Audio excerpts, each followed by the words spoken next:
والصلاة والسلام على سید المرسلین اما بعد فاعوذ باللہ من الشیطان الرجیم بسم اللہ الرحمن الرحیم. پڑھیے الصلاة والسلام علیک یا رسول اللہ وعلی آلک واصحابک یا حبیب اللہ. الصلاة والسلام علیک یا نبی اللہ وَعَلَىٰ آلِكَ وَأَصْحَابِكَ يَا نور اللہ.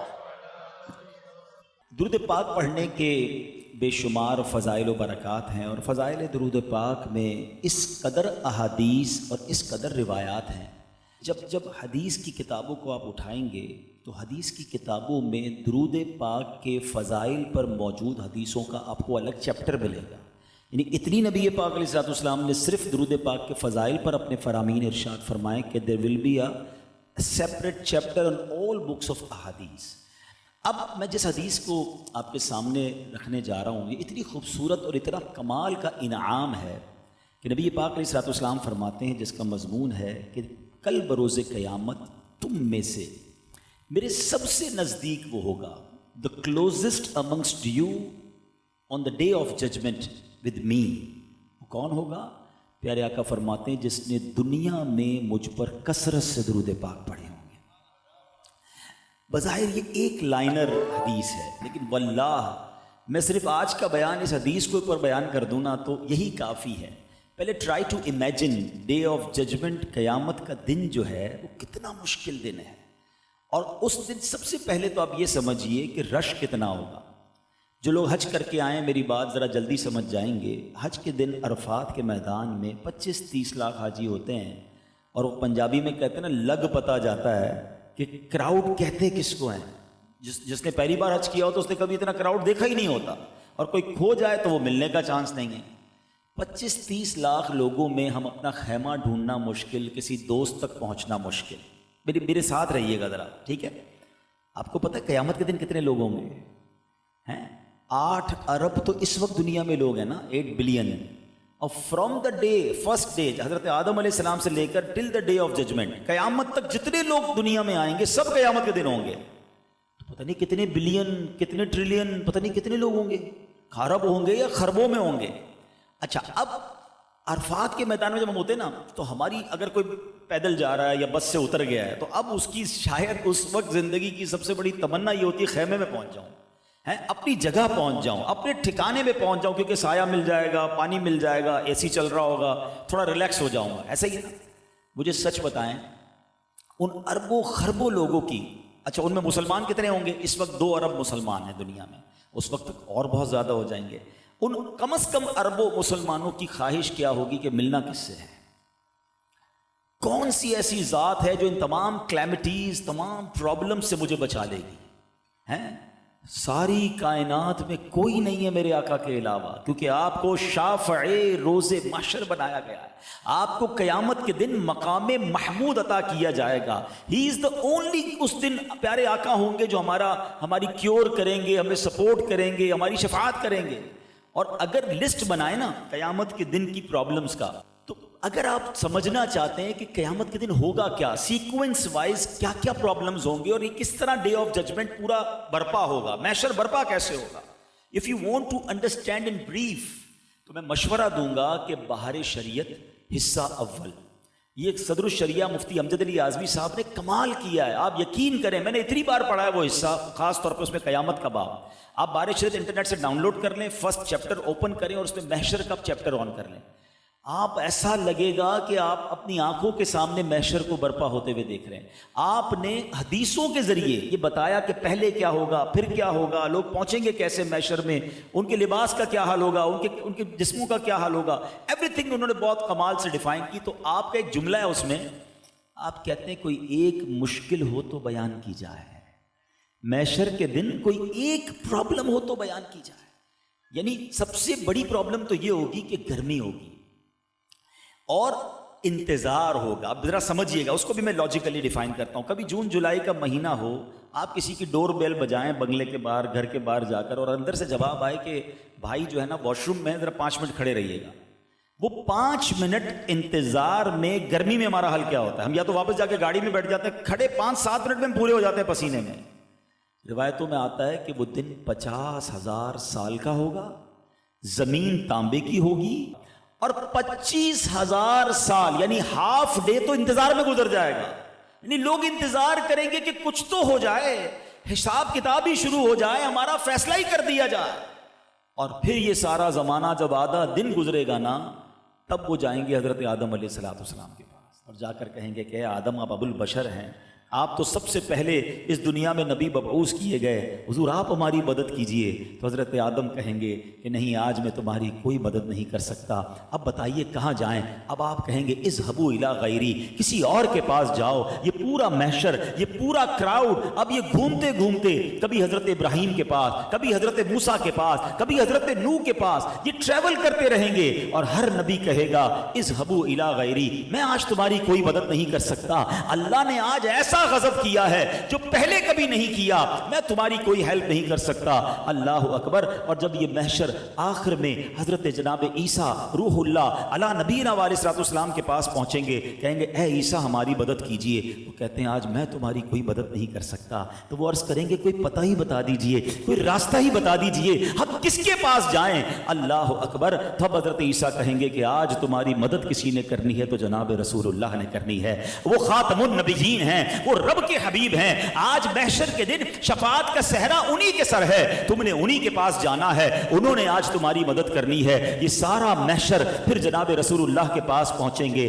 اللہ اکبر۔ مفتی صاحب لکھتے ہیں، حدیث کے الفاظ انہوں نے لکھے کہ جب سارا محشر یہ لوگ تڑپتے ہوئے، سمجھے ٹھوکریں کھاتے ہوئے جناب رسول اللہ کے پاس پہنچیں گے تو پیارے آقا یہ نہیں فرمائیں گے اذهبوا الی غیری، رسول اللہ فرمائیں گے انا لہا، انا صاحبکم، آ جاؤ میرے امتیوں، میں آج تمہارے لیے ہوں۔ اور پھر نبی پاک اللہ کی بارگاہ میں سجدہ فرمائیں گے، اور اللہ اکبر جب رسول اللہ سجدہ فرمائیں گے تو رب کی طرف سے ارشاد ہوگا اے محمد اپنا سر اٹھائیے، ارفع رأسک یا محمد، اے محمد اپنا سر اٹھائیے، شفاعت کیجئے، شفاعت قبول کی جائے گی، مانگیے عطا کیا جائے گا، سوال کیجئے وہ سوال پورا کیا جائے گا۔ اب یہاں تھوڑا سا رک جاتے ہیں۔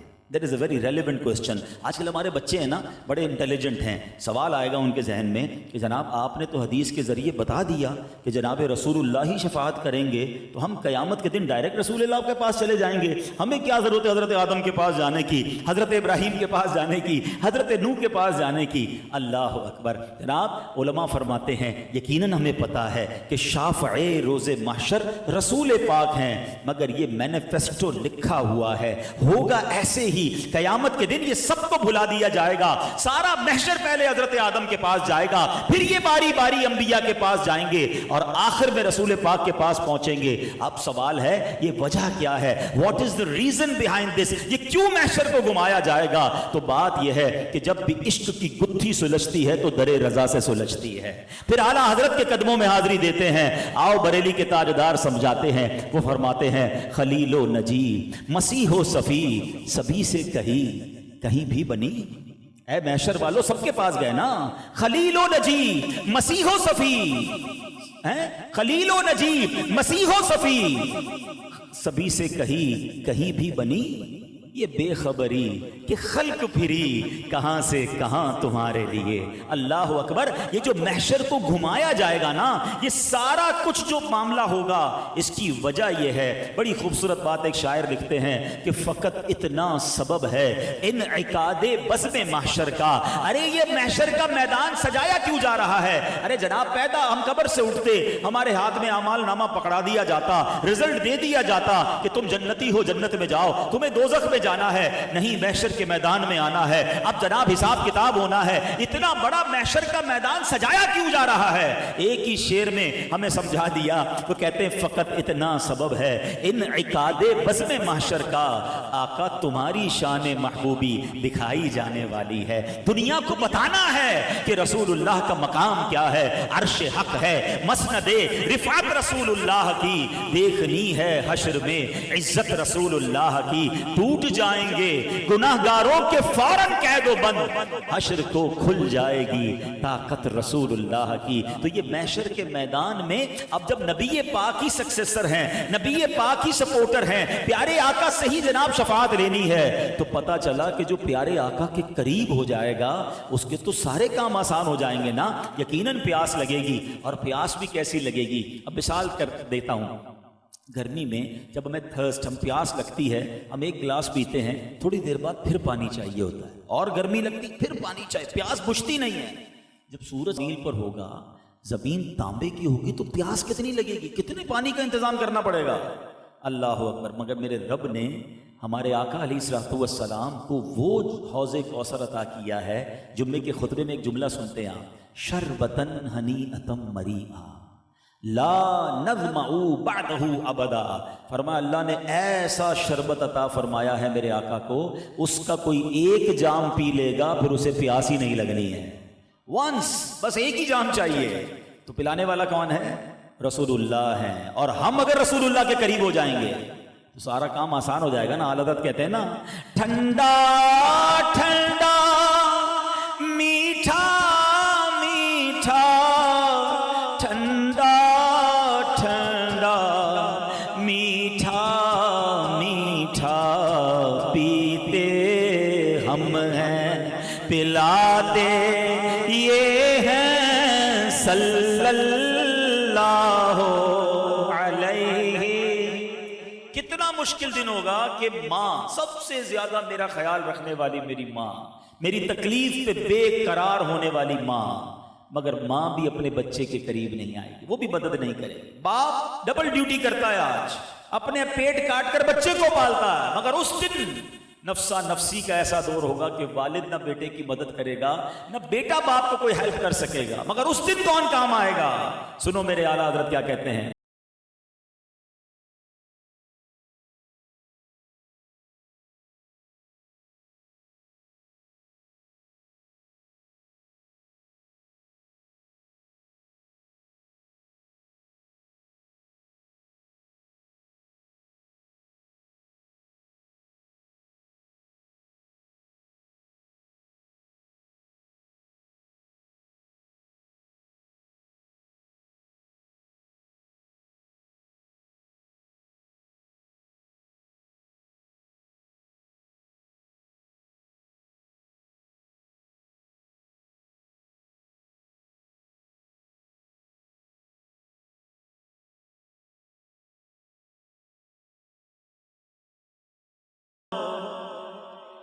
اچھا اب جناب, اس گرمی ہی بہت تھی, اس گرمی میں حساب کتاب ہوگا, اس گرمی میں نامہ اعمال کھلیں گے. ہمیں تو پہلے ہی پتہ ہے ہمارے گناہ زیادہ ہیں, شرمندہ ہو جائیں گے, ذلیل ہو جائیں گے, سب کو پتہ چل جائے گا چھپ چھپ کر کیا گناہ کیے ہیں.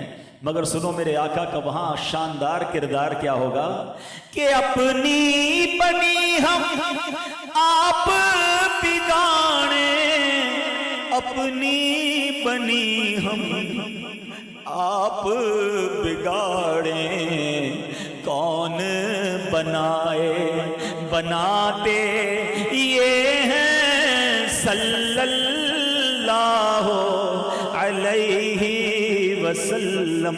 کیسے دامن سے دامن ڈھک کر ہمارے عیب چھپائیں گے کہ رنگے بے رنگوں کا پردہ, رنگے بے رنگوں کا پردہ, دامن ڈھک کر چھپاتے یہ ہیں صلی اللہ.